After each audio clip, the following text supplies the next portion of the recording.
Hey, good Thursday morning, everybody. Welcome into the Volquest Mailbag Podcast. I'm Eric Kane, alongside Grant Ramey, Brent Hubbs, and Austin Price. As always, presented by our friends over at Exterior Home Solutions. They've been local and trusted since 1999. East Tennessee's #1 choice for roofing, siding, garage windows, whatever exterior renovations you guys need. Exterior Home Solutions can get that done. You can give them a call by dialing the phone number 865-524-5888 or online at exteriorhomesolutions.com. Got a lot of questions to get into. We'll start with VolFan23. Any update on Andrej Karic's appeal and eligibility for next football season?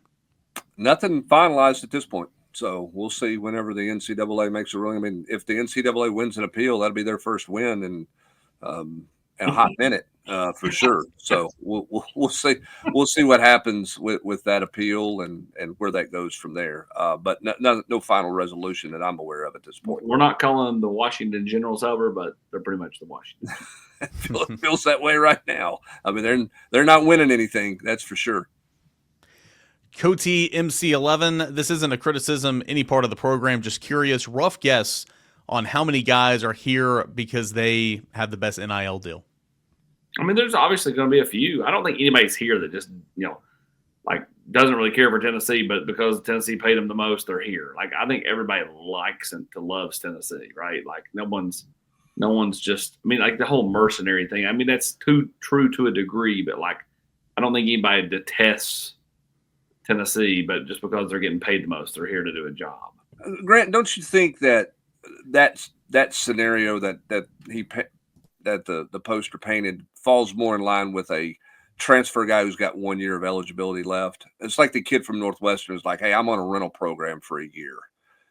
For those guys, it's probably not as much about – it probably is more about money if you're a 1 year guy who's looking and going, hey, I got to be somewhere 10 months. As opposed to somebody who's in a multi-year, on campus. I would lean that way. The only kind of difference in my mind is I can't even think of the kid's name. The #1 overall player in the 2025 basketball rankings going to BYU because they got so much Marriott money to spend. I mean, they were all in on the Chaz Lanier sweepstakes because they got that Marriott money to spend. That's feels like something different. I think it's always been is this really a huge change from the past? Because, a program like Tennessee has always recruited nationally. You're not just recruiting kids that grew up diehard Tennessee fans. Part of the allure is, whatever kind of opportunity you have here. I think it's the same thing with NIL opportunities as well. It's just a little bit more off field to go with the opportunities on the field. But yeah, the kind of rental kind of 1 year graduate guys, it feels more like maybe that's the case for those guys opposed to just regular recruits and other guys in the portal. Yeah, but Austin, in this day and age of free agency every year, I guess somebody could just take the cash and go, hey, I could do this for 11 months and then go wherever I want to go. The money's so good, I got to cash out and take what I have. I don't think that's the case at Tennessee, but you can certainly see that being a factor around the country. Yeah, and even then though, I think no matter where you go, most people are happy with their surroundings. Most people aren't going to sit in a surrounding that they don't like. That's why I think sure, money plays a factor, but I don't think anybody is going, I'm not going to go there because I don't really like the place. I don't know. I think it's kind of, I don't know. There's shades of gray to it, I guess, is how I'm trying to say it. But for the most part, it's people are picking schools because they still like the school and they got the biggest NIL deal. I'm here because of the Weigels deal that Hubs got me, and about 75%, and then about 25% the staff, the colleagues. You're here because you get to co-host Game Quest during football season, right? That's true. Well, Grant, what you don't know is we just signed Casey's onto an exclusive partnership, so thanks for violating that. We probably just lost the contract. All right, let's go to ImissDenariusMoore. Y'all have talked for years now about how the NCAA allowed this mess we have today, unlimited transfers, tampering with players, etc., by not getting ahead of the NIL train with some of the regulations or plan in place. So, assuming that they stay out of it, what is your long-term view of where college sports will be in 5 years? This is a whole podcast all to its own, right? Yeah. I think a couple things jump out to me, Grant, and one is with the new rev share, how accurate, how enforceable is this thing going to be that you have to validate all the NIL deals through the law firm of whoever that is coming out there? I mean, how how stringent is that going to be? How easy is the workaround HEB. going to be there? Yeah, whatever it is. I think it's the Heisman Trophy candidates, like whatever they use, whatever firm they use, I think is the one. But how enforceable is that going to be for one, and how easy is that going to be to work around? And then two, if there is no real regulation, at some point, is there a natural cap? At some point, do teams go and schools and donor bases go, we're not going past this number? Or is there always going to be one school that's going to be willing to go further? Like, where's that number at? I don't know if that number exists right now. I think the simple answer is you have no idea what it's going to look like in 5 years. Because, go back to 2019, 2020 and try to predict what college football is going to look like 5 years from then. Nobody would have even gotten close to it. I think there's no way of even putting an educated guess on what it's going to look like because nobody has any idea. It's crazy. It's lawlessness. It's wild, wild west, all that stuff. I mean, think about Pruitt got in trouble for $50,000-$60,000 that they were able to find. But I mean, like now it's like, a guy who's your fourth stringer is making $50,000 or $60,000. Well, and Eric, think of this. I mean, some Ole Miss people are going, wait a minute, we didn't get the bang for the buck on the amount of money you spent on the roster. While Ohio State fans are going, hey, spend more, win more. Is how they feel right now going into the semifinals. So if Ohio State were to win it all, then it furthers the narrative. The more you spend, the greater your chances are of winning. Whereas if some other places you spend a bunch of money and you didn't get there, okay, is it worth that? That's going to be what's kind of fascinating over the course of the next 4 or 5 years, if the numbers we're hearing out there are actual real numbers and those are accurate. I don't think anybody knows exactly what everybody's number really is because, there's a lot of speculation on what numbers are, but I don't know that anybody knows the true number for everybody. Yes, correct. I mean, like some of the numbers, like Georgia, was floated out there as a top 4, top 5 spender, and they're not. That's the funny thing is like they're not in the top 4, top 5. Like some of these numbers that people put out there are just wrong. And so I think it's also interesting. It's going back to what you said initially, Brent. With this rev share, Ohio State, depending on what that rev share is, 20 or 22, whatever it is. I mean, they're spending more on that reportedly on their roster right now. So how many of those NIL deals can be validated, through the proper channels in order to still be the biggest spender? I just think that's going to be really, really. I'm curious to see how all that plays out because the rev share total is going to be less than what they're spending now. And then who else can keep pace with it? And, you look at Ole Miss. Ole Miss certainly didn't have a bad season this year, but didn't make the playoffs. And Ole Miss's strategy is certainly to go all into the portal, whereas other programs are more through the high school ranks and supplemental through the portal. So I'm intrigued. I just remember back in 2020, I thought the craziest thing in the world was that they were giving everybody another year. And then now, like 5 years later, that's like not even the biggest deal. You can play until you're like 29 top 5. if you want. You can play until you're 29 if you want now. Yeah. Yeah, I mean, John Campbell played his 7th college season this past year. I mean, that's just wild. Another question here from the poster, also unrelated, thoughts on Farooq. Did Tennessee get a steal with Farooq? I mean, I think we still got to see more, but I think that they like what they've seen out of him. Super athletic, hard hitter. Still got to see more, but yeah, potentially, no doubt, it could be very much a steal. Nashville 615, which wide receivers get the most snaps in the slot this fall? I think Braylon Staley's a given in terms of a slot receiver. We'll see what else they do in the room right there. But of the guys, Austin, Joakim Dotson's kind of more of an inside guy. I'm sure they can be versatile with the other guys they have. But who are some of these slot receivers? Yeah, I mean, we'll see what they do with Amari Jefferson, where they put him. But you get the nail on the head with the first two, and then what else do they add to that room between now and then? What is your confidence level 1 through 10 that the offensive line is better in 2025 than it was in 2024, Grant? 6.78. Because, I mean, I don't know. I had no idea what the defensive backfield was going to look like a year ago. And this one's interesting, Grant, because you're going to, in all likelihood, have a true freshman at right tackle, okay? Let's say Andre does not win his eligibility. Let's say there's 2 new guards and a new center, one of those being a transfer. You've got a left tackle on Lance Hurd that's a year into the system. You feel like he's going to be better. There's just so much unknown right now, right? So, like, and again, for as bad as they were at pass pro with the sack rate and all that, again, they still blocked for a guy that ran for program records and second most rushing yards in program history. So I think for me, the confidence level goes to what's the center look like, the center situation look like moving forward. How good is the center? How much confidence do you have in that position specifically? Because that position means so much to the offensive line, and you haven't had to worry about it for the last 4 or 5 years. Yeah, I mean, I don't disagree with that at all. I think the centerpiece to this is huge, and I think the question with this offensive line is how much better are they going to be in October than they are in September. I think it's a given, Austin, that there's going to be growing pains early. That's why that Syracuse game's so big. Yeah, I mean, there's just going to be some growing pains early. How much more do they improve as the season progresses here, regardless of whether it's transfers in the interior, whether it's it's high school kids in the interior. It's a lot of new parts, and how quickly do they all blend together, and how much do they improve over the first part of the season? Yeah, and I'll tell you, I think we all think David Sanders is uber talented. David Sanders will be a guy, but I mean, there's going to be growth for him. The one person they need growth from in the short term is Lance Hurd. They need Lance Hurd to take his jump between now and August. If he comes in and is who they hoped he would be a year ago, then it makes things a little bit easier. If he's still having to grow and learn and stuff come season, that's bad.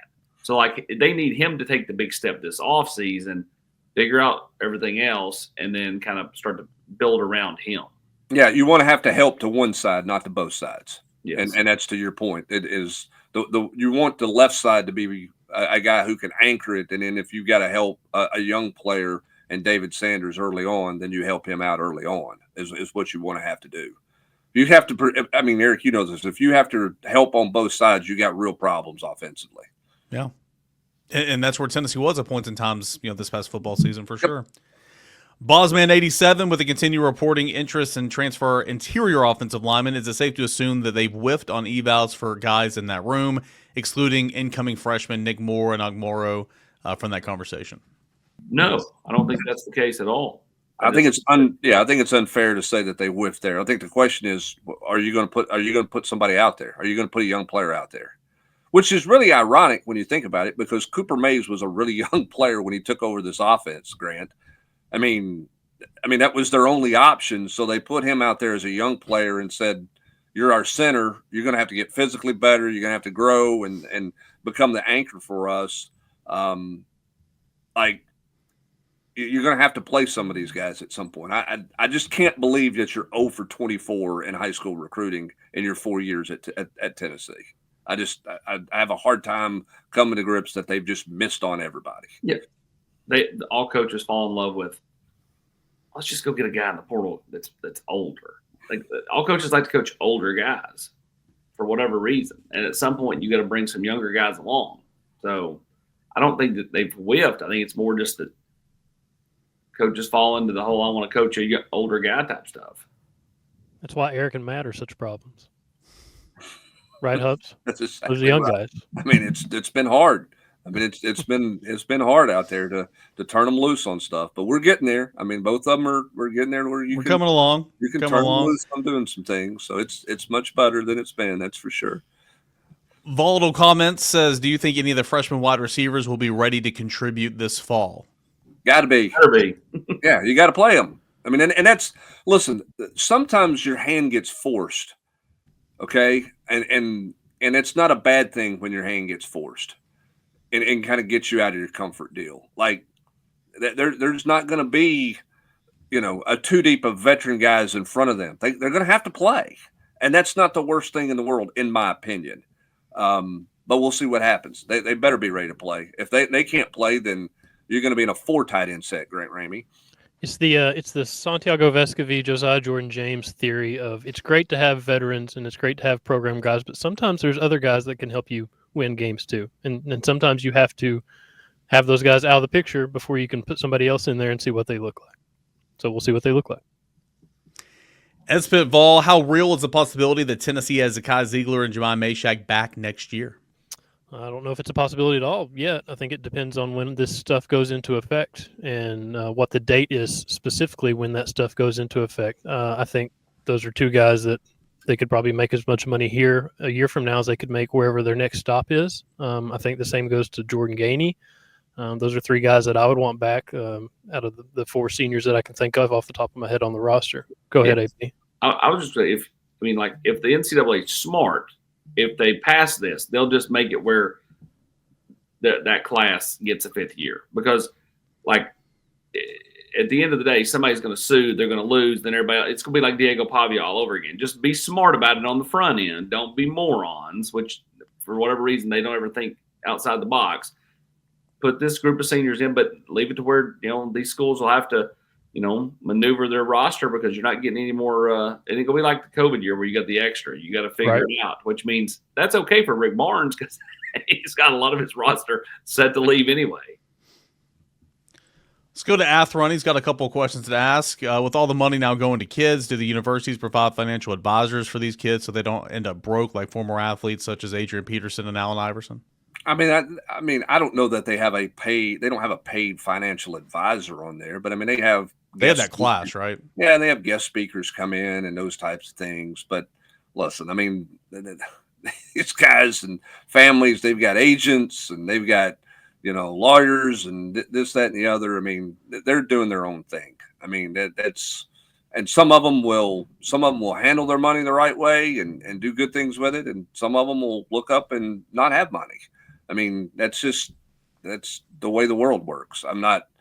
You could educate all you want to, Grant, but people are still going to spend their money how they want to spend their money. And so I think they educate them some, but nobody's sitting down every month going through their bank bills and going, hey, you did this or you did that. That's not what's happening. The opportunities are there, is what you're saying. Yeah. It's up to them to take advantage of those opportunities. UT brings Amari Jefferson home, but how long before he actually sees the field? And that's kind of tricky, obviously, coming off a minor procedure. AP believe he's going to be ready to go for spring, but obviously going to have to make a big impression there to be on the right track to contribute in the fall. And then on the other side of it, there's not many receiver options right now, so maybe you're just there by default. Yeah, certainly. I think it will depend on his health, how he's able to bounce back, and what kind of player Tennessee feels like they got when he makes his way to the practice field. Hopefully this spring, as he expects to be. Any running back names from the portal, or is that looking like a potential after spring thing if they deem they need one? I think there's one. There's a JUCO kid maybe, Northern Iowa or something like that Tennessee's been evaluating. We'll see where it goes. Yeah, that wouldn't, if it were a spring deal, that wouldn't shock me, Austin. We'll see who else goes in the portal, but it wouldn't surprise me if that was something that they looked at potentially post spring as well. Thaddeus Dixon, the defensive back from Washington, put us in his top 4. Anything to see here? No, I don't think so. I mean, like I said on the board, I think unless he wants to just come and compete for a job, then I don't see much going on there. I think Tennessee's just a nice logo on the graphic. All right, we'll go to DolittleVol. How much do you guys expect Boo to play on offense next year? I mean, I'm curious to see what they do with him in the spring. I mean, how much work does he get in the spring, Grant? What does it look like? How much can he handle workload wise? I mean, he's certainly dynamic with the ball in his hands, so I think you can be creative with him. Is he going to play? I don't think he's going to play like Travis Hunter played at Colorado, where he never comes off the field. I don't think, but I think that's to be determined based on what all he can handle in spring practice, and then what all can they package for him. You don't think he's going to play 200 snaps a game like Travis Hunter? I don't never leave the field. Yeah, I thought when the talk started about this whole thing, it would be more like package base. But right now, based on receiver numbers, I think you lean on him a little bit more than maybe I had initially thought. And he may be an answer for you in the slot, right, AP? I mean, he may be a guy who plays some slot stuff for you. But, I mean, how much of it is he going to know that you do everything with him, or is he going to be more, we're going to do some things with him in the slot, but not everything with him in the slot? That depends on what Boo can handle and where his maturity is in managing all that, because that's a heavy workload mentally, not just physically. Yeah, I agree.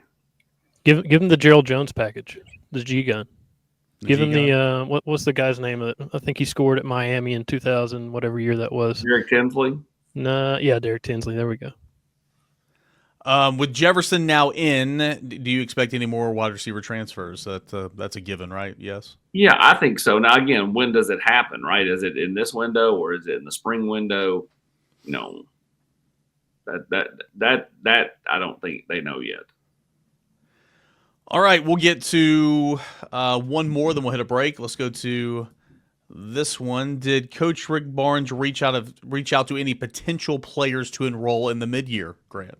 I think they looked for players. I think they used overseas contacts to look for possible additions to the roster. But I think it's such a it's really tough to thread that needle mid-year, bringing in somebody that can help you immediately. Santiago Vespi was a very rare instance and a very rare position of need where they just happened to have a guy on their board that fit that profile. I don't think it's a huge pool of players that they're picking from or have options with. I think it was just a very small possibility to begin with, and I think they exhausted some of those possibilities and came up empty. All right, let's get a word from our friends over at Exterior Home Solutions. Severe weather can strike at any time in East Tennessee, and Mother Nature can do severe damage to the first and most important line of defense that you and your family have against Mother Nature, and that is your roof. Whenever she strikes, make sure that you call the people that I call. Make sure you trust the people that I trust, and that's my friends at Exterior Home Solutions, because they're more than friends, they're truly family.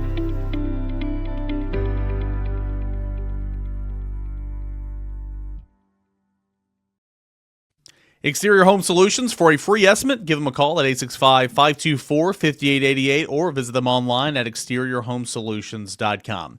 Volunteered 87. Forget what you see on message boards and Twitter, as I'd imagine those NIL assumptions are always wrong. But do you guys believe the NIL numbers you hear from other insiders, coaches, players, etc., or is everything NIL related just someone with a vested interest overinflating or downplaying the number to benefit them? Sometimes not. I mean, sometimes it is an agent overinflating when he tells a school, well, so-and-so is going to get offer a 7. Then why did you come here for 4? You know, I mean, like, yeah, there's always some of that cat and mouse, but there's also some realness to it, Hubs. I mean, like, you know, the numbers are big and they get bigger and bigger with each passing portal cycle.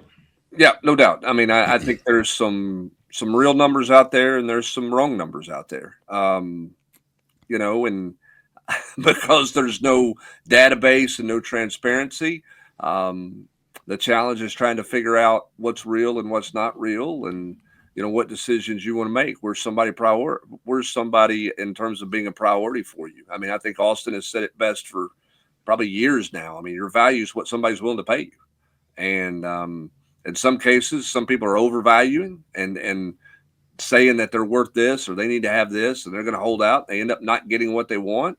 Or they say somebody's offering me something. They get their bluff, you know, they get their hand called on it. And in other cases, the number's real. So it just every situation's different. Cainer ranked from first to third as we stand a month and some change from the start of the season. UT pitching, UT hitting, UT fielding. 1 would be UT hitting.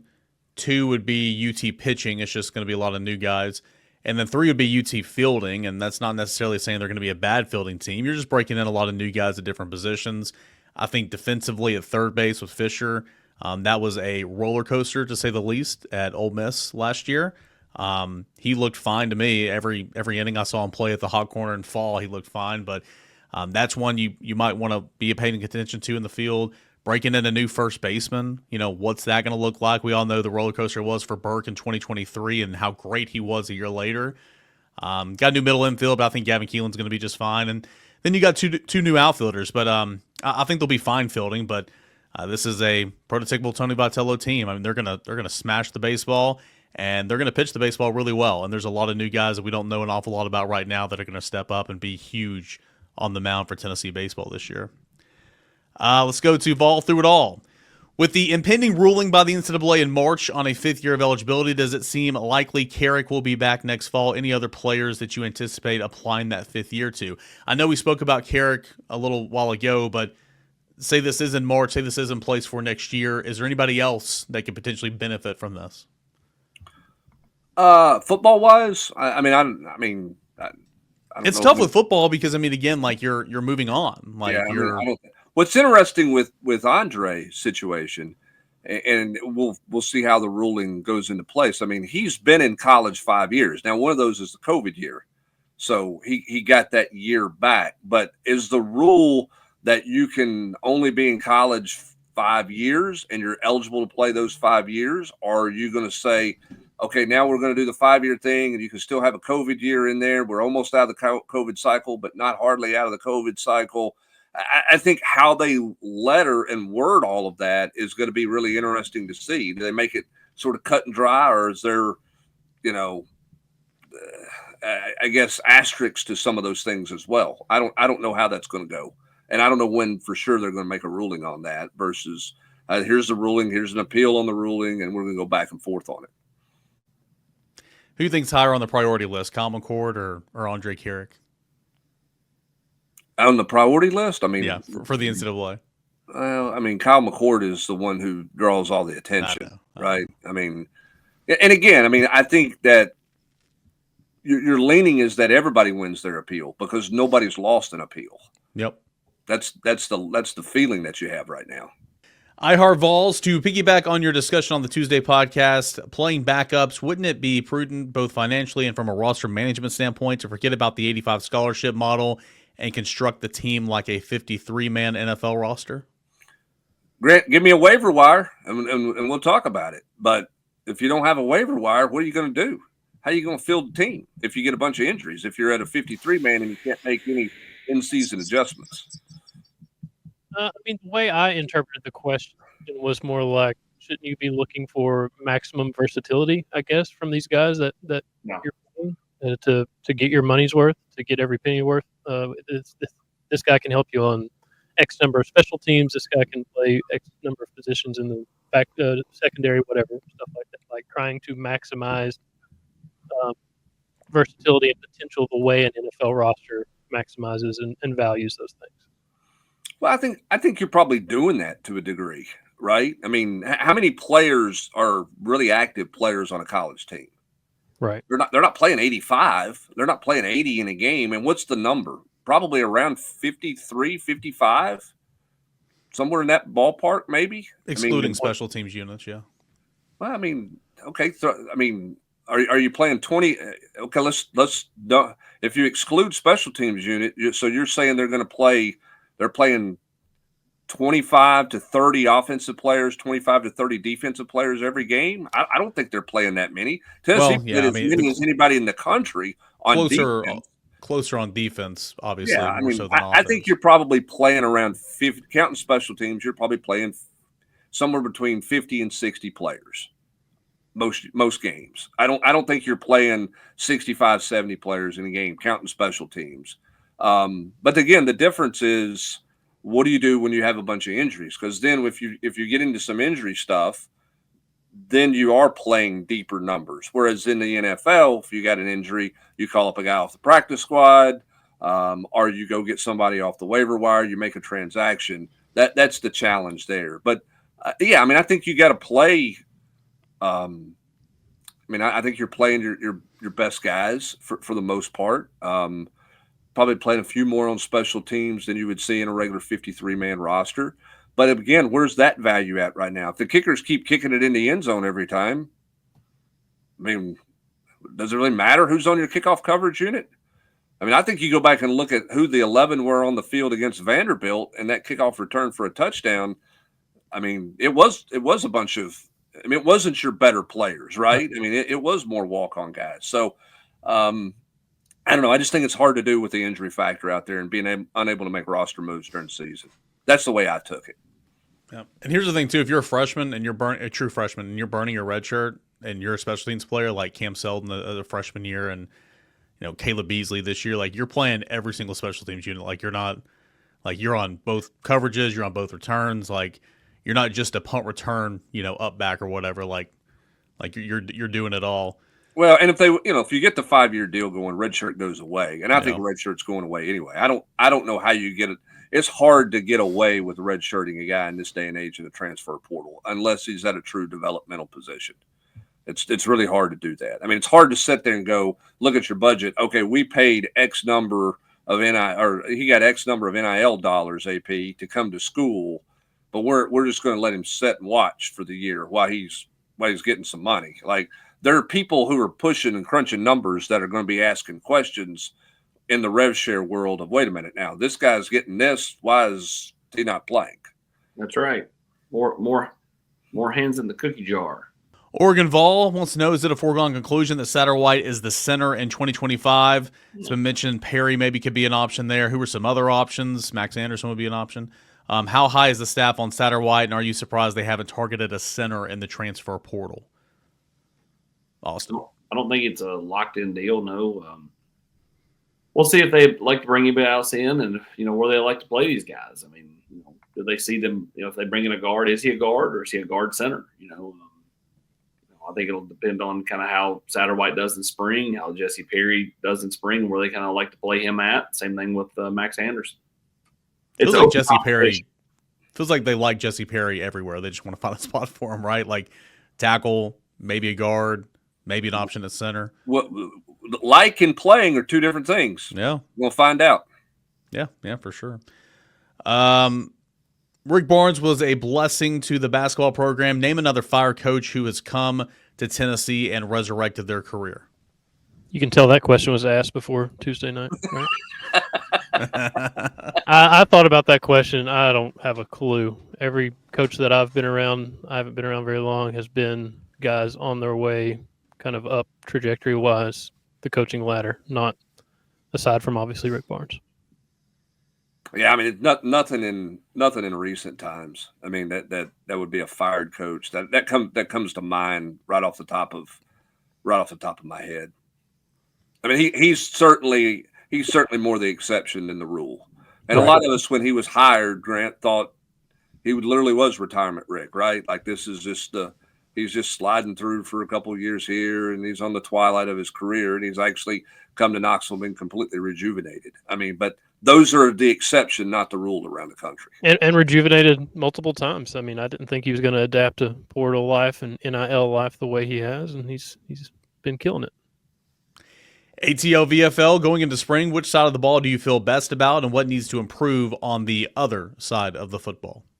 I mean, you got to feel better about your defense, given the way they played, and you're bringing your secondary back, and you're bringing your linebackers back, and they were playing at the end of the year. I mean, and you're bringing a bunch of your defensive line back. So I think you got to feel better about your defense. Too many questions on offense. What's the offensive line look like? What's the running back situation look like? What's the offense look like? All that stuff. You're the golden one. Is Jefferson injury similar to Tyree Weathersby? And if so, can he really be counted on to do anything next year? AP, I don't know the extent of Amari Jefferson's hip injury, how it compares to Tyree Weathersby. To me, it was. Could it be just the timing, Austin? Yeah, it's much more minor. I mean, he had it 1st of November, and he's going to be cleared 1st of February. I mean, and that was certainly not the case with Weathersby. Who got hurt in August and didn't do anything, and was limited 9 months later in spring practice. Correct, highly limited. David Keith fan for the 2024 season. Did Nico Iamaleava exceed expectations, meet expectations, or fall below expectations in your opinion? Well, I think he was always going to fall below them. It depends on who you ask, for sure. I mean, when you come in and you're getting, everybody's talking about the NIL deal, you were always going to, unless you led your team to the national title or an SEC title, people were going to, feel like it was, it was below expectations. Now, I mean, did he have some moments? Absolutely. And you see the promise there, but he's got to take a huge step going into next year. I mean, it's a contract year for Nico. It's a big year for him to take a step, and take Tennessee offensively back to where they were a few years ago. Yep, and he's got to have help around him. I mean, there's guys around him have to take real steps too. We talked about Hurd earlier. I mean, that's the whole thing for me, Grant, with this offense is it's not about one individual. I know it starts with the quarterback, and I don't want to sound like coaching cliche. All 11 guys have to do the same, be on the same page. But the reality is there's a bunch of guys on this offense that need to take a step forward. Starts with the quarterback, but he's not the only one. Yeah, there's a lot of not meeting expectations on the offense, which goes back to limiting your quarterback. I don't think Nico played his best football, obviously. I don't think he got a lot of help either. I think he could have had a lot more help at wide receiver. I think he could have had a lot more help on the offensive line. They could have played better and helped him meet expectations. And what AP said to start, they were sky high. They were crazy expectations. He was never going to meet those, but it's time to take a step forward, and they also need to help him take a step forward by adding pieces around him. Non-basketball guy going to chime in on basketball here, so Grant, call me out when I'm wrong. Like basketball, one guy can just take over a game. I mean, we saw it like 20 times last year with Connect. We've seen it with Lanier. I mean, one guy can take over a game. One guy on the mound can absolutely dominate a baseball game. In football, I mean, yeah, you can have an All-American, but like, again, not to sound like a coach, but like, I mean, you literally can't do it by yourself in football. It's just... It's the best team sport out there, in my opinion. Now I sound like a little league coach. It's the best team sport out there, and like you need guys. So yeah, I mean Nico's got to take a huge step, but those guys around him for sure have got to help in that regard. Hey, when we get done, Eric's got juice boxes for everybody. Okay, strawberry kiwi, baby, strawberry kiwi. Orange slices and juice boxes. Little Debbie's. You better have Little Debbie's. Dugout mom. Let's go. As Heupel does this self-scout for the 2024 offense, what is one thing that you would mention to him to take a hard look at? You know, we've all talked about a number of different things. Red zone efficiency offensively, penalties, lack of creativity in the playbook. Grant, I mean, anything else that you would mention to the head ball coach? Call more touchdown plays. Call more plays where the wide receiver has nobody in their area code 40 yards down the field. Call more of those. Whatever it takes to get that self-scout started, go down that road. For me, it's red zone because I do think scheme factors in. I think creativity in the red zone is a must because I think it's harder to score in there. You want to try to, you want those splash plays for touchdowns like they had in 22, but they were really good in the red zone in 2022 as well. And they have fallen off the last 2 years in the red zone big time. They're down a touchdown on average a game in red zone efficiency the last 2 seasons. To me, you got to be better in that end of the field, particularly as teams continue to say, we'll let you drive it 20-20, but then you're not going to score. You got to be able to finish in the red zone with touchdowns better than you have. So fix that. Yeah, I'm with Hubs on that. WiseVol24, back to Nico. The biggest excuse for Nico struggling this year was it was his first year starting and he's learning. So is it realistic for us to expect Nico to make a huge jump from year 1 to year 2 as a starter? Again, we just kind of rehashed this. I mean, absolutely. Absolutely. That's development. That's his development. That's his individual work, Grant. That's the coaching development. That's adjusting to what Nico does best. All of those things factor into that. So, yeah, I mean, it would be a great disappointment if Nico looks like the same quarterback that he was this past year. I mean, that's not getting it done. Right, 100%. If you're not getting better, you're getting worse. So, time to get better. I mean, like, same conversation with Lance Hurd again. Now, there are obviously players who have regressed before. I think there are offensive linemen that Tennessee just had that were better earlier in their career than they finished in 2024. But from year to year, especially for young players, like absolutely. I mean, the expectation is to take a big leap. Crayon's got a couple here to end us off. What is the next step for this program? Stringing multiple college football playoff berths together, making it to Atlanta, winning in Atlanta, winning a college football playoff game, beating Georgia. What is the next step for this program? Making it to multiple CFPs. I think if you're doing that, then you're putting yourself in conversation for Atlanta, and one eventually will take care of the other. I agree with that. Hosting a playoff game. Yeah. Because we saw what that kind of home field advantage means across all those games in the first round. I think that could be a logical next step because that means obviously you're making the playoff and you're doing something a little bit better to host instead of go on the road. And I think for those things to happen that Austin and Grant were talking about, I think you got to become a better road football team. You can't just be great at home and say, hey, we had another undefeated season at home. That's not good enough to be in Atlanta. That's not good enough to be in the playoffs every year the way you need to or the way you want to. You got to win games on the road. And it's for me, you can't lose that game on the road that you're not expecting, that everybody is picking you to win. Like you can go to Georgia and lose, you can go to Alabama. I can understand that. Don't lose at Arkansas. Don't go to Florida and lose when Florida's down, like they did a couple years, like that kind of stuff. Win those games that you're supposed to win on the road. What happens first, 16-team playoff or college football commissioner? If it's a commissioner, who is it? I get the easy answer is Nick Saban, but what would make him the best choice? 16 teams coming before a commissioner, in Yeah, my opinion. 100%. Who the heck's gonna sign off on a commissioner? Like, who's in charge of going, hey, this is our next guy? Like, I mean, I don't have any idea who that's going to be or when we'll ever see that. So 16 team, who's qualified? I mean, Nick Saban, because he's vocal and he's out of the game and he was successful. He's a GOAT. He still clearly cares about college football. Lots of people are going to talk about that. But Sankey will be a popular name. Is everybody going to sign off on that? I mean, the Big Ten's got what they want. The SEC's got their viewpoints on things. The ACC's trying to be at the party. The Big 12. I think it's going to be really hard to find somebody that everybody can vote on and say, okay, this is our deal, because they have the best interest of everybody at heart, not the best interest of where they're from at heart. Paul Feinbaum. I wouldn't want to do it if I was Nick, because he was too good on TV in his first year. He was too natural.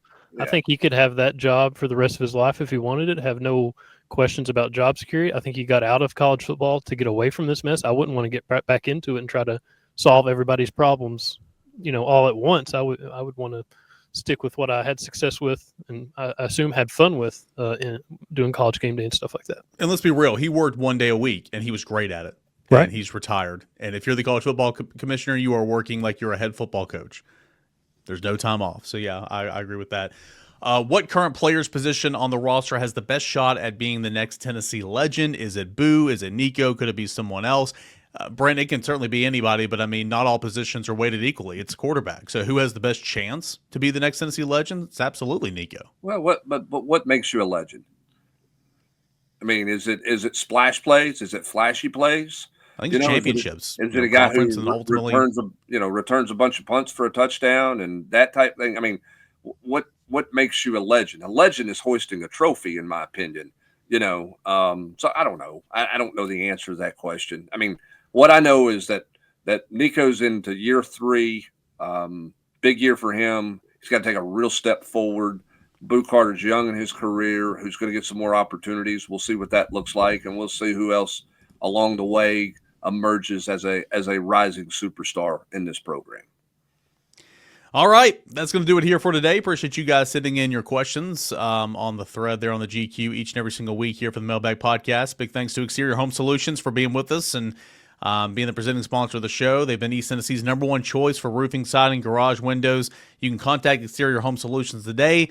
They've been doing it for 25 years. That phone number is 865-524-5888, a free estimate if you call that number, or visit them online at exteriorhomesolutions.com.